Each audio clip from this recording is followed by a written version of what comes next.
নবম শ্রেণীর সকল ছাত্রছাত্রীদের প্রোগ্রেস টিউটোরিয়াল ইউটিউব চ্যানেলে স্বাগত।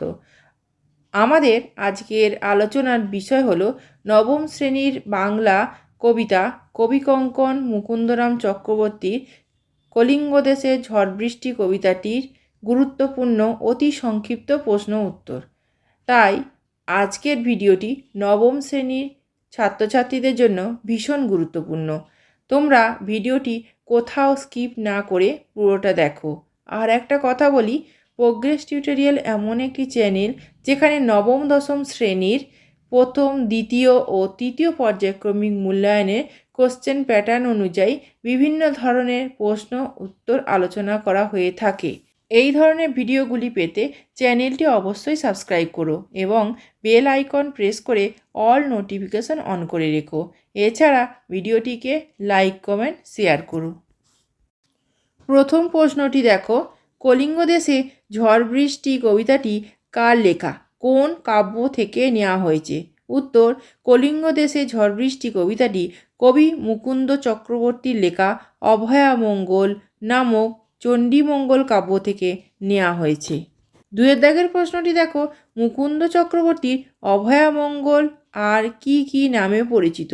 উত্তর, মুকুন্দ চক্রবর্তীর অভয়ামঙ্গল আরও দুটি নামে পরিচিত, যথা অম্বিকামঙ্গল ও চণ্ডিকামঙ্গল।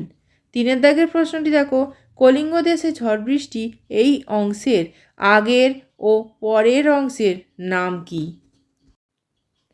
উত্তর, কলিঙ্গ দেশে ঝড় বৃষ্টি কাব্যাংশের আগের অংশের নাম হলো মেঘগণের প্রতি ইন্দ্রের আদেশ এবং পরের অংশ হলো নদ নদীগণের কলিঙ্গ দেশে যাত্রা। পরের প্রশ্নটি দেখো, কলিঙ্গ দেশে ঝড় বৃষ্টি কবিতাটি অভয়ামঙ্গল কাব্যে কোন খণ্ডের অন্তর্গত? উত্তর, কলিঙ্গ দেশে ঝড় বৃষ্টি কবিতাটি অভয়ামঙ্গল কাব্যের আকাটিক খণ্ড কালকেতু ও ফুল্লরার কাহিনী এর অন্তর্গত। পরের প্রশ্নটি দেখো, কিসে অন্ধকার হয়ে গিয়েছিল? উত্তর, চারিদিক মেঘে মেঘে অন্ধকার হয়ে গিয়েছিল। পরের প্রশ্নটি দেখো, দেখিতে না পায় কেহ অঙ্গ আপনার, এই অবস্থার কারণ কি? উত্তর, কলিঙ্গ দেশে ঘন মেঘে আকাশ আচ্ছন্ন এবং তার নিবিড়তা এতটাই গভীর যে তার প্রভাবে কেউ নিজের অঙ্গ পর্যন্ত দেখতে পাচ্ছে না। পরের প্রশ্নটি দেখো, কোন মেঘে বিদ্যুৎ চমকাচ্ছিল? উত্তর, ঈশান কোণের মেঘে বিদ্যুৎ চমকাচ্ছিল। পরের প্রশ্নটি দেখো, আকাশে কোন দিকের বাতাসে মেঘ দূর দূর শব্দে ডাকে? উত্তর, আকাশে উত্তর দিকের বাতাসে মেঘ দূর দূর শব্দে ডাকে। 9 দাগের প্রশ্ন দেখো, চারি মেঘে বরিশে মুষলধারে জল, চার প্রকার মেঘ কি কি? উত্তর, চার প্রকার মেঘ হলো সম্বর্ত, আবর্ত, পুষ্কর ও দ্রোণ। পরের প্রশ্নটি দেখো, কোন রাজ্যের ওপর মেঘ উড়ে উচ্চনাদ করছিল? উত্তর, কলিঙ্গ রাজ্যের ওপর মেঘ উড়ে উচ্চনাদ করছিল। পরের প্রশ্নটি দেখো, প্রজা ভাবয়ে বিষাদ, কোথাকার প্রজা কেন বিষাদগ্রস্ত? উত্তর, কলিঙ্গ দেশের প্রজারা প্রবল ঝড় বৃষ্টি ও বন্যার সম্মুখীন হওয়ায় তাদের আসন্ন চরম বিপদের কথা ভেবে বিষাদগ্রস্ত।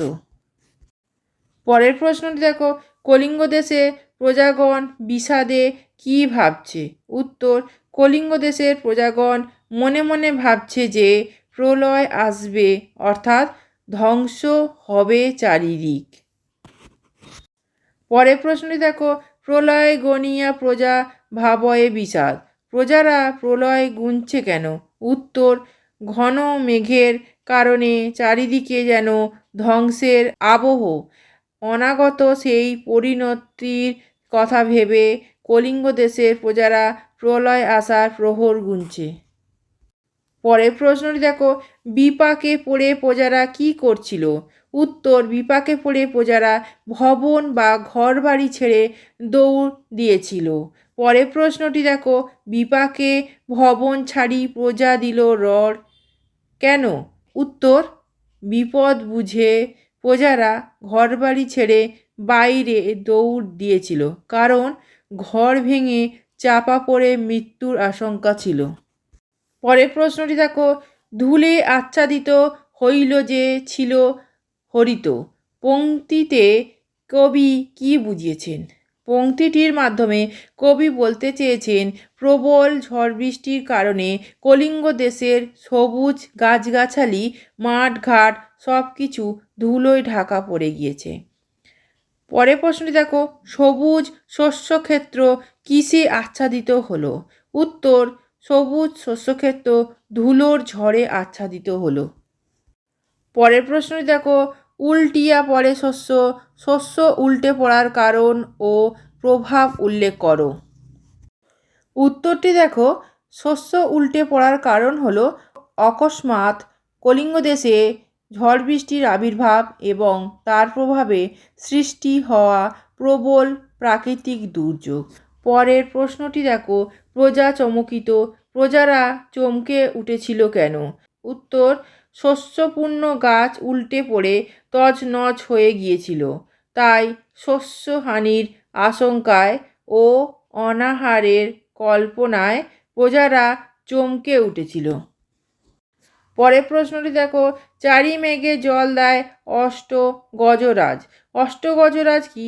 অষ্টগজরাজ হলো ঐরাবত, পুণ্ডরীক, বামন, কুমুদ, অঞ্জন, পুষ্পদণ্ড, সার্বভৌম, সুপ্রতীক। শেষ প্রশ্নটি দেখো, চারি মেঘে জল দেয় অষ্টগজরাজ, এর সরলার্থ লেখো। উত্তর, 4 ধরনের মেঘ দ্বারা 8 দিকে অবস্থিত হস্তিরাজ জলবর্ষণ করে বা বৃষ্টিপাত ঘটায়। আজকের ভিডিওতে কলিঙ্গ দেশে ঝড় বৃষ্টি কবিতার যে অতি সংক্ষিপ্ত প্রশ্ন উত্তর আলোচনা করলাম, এইগুলি ভালো করে তৈরি করে নাও, যাতে প্রথম পর্যায়ক্রমিক মূল্যায়ন পরীক্ষায় খুব সহজেই প্রশ্ন কমন পাও। আমি যে ক্লাসগুলো তোমাদের নেব সেগুলো অবশ্যই ফলো করো।